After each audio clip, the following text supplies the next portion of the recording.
ஒன்பது கோளும் ஒன்றாய் காண அங்கு கற்பகம் என்னும் கடவுளின் மெய்யில் ஒன்பது கோளும் ஒன்றாய் காண அங்கு கற்பகம் என்னும் கடவுளின் மெய்யில் சூரியன் முதலாய் 9 கிரகமும் பலவித குணங்களை கொண்டிருக்கும் எங்கள் கற்பக தருவில் அவை வரும்போது ஒன்றாய் சேர்ந்து பலனளிக்கும்.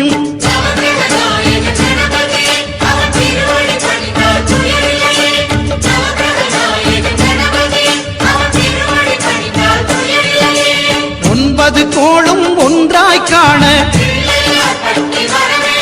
அங்கு கற்பகம் என்னும் கடவுளின் மெய்யில்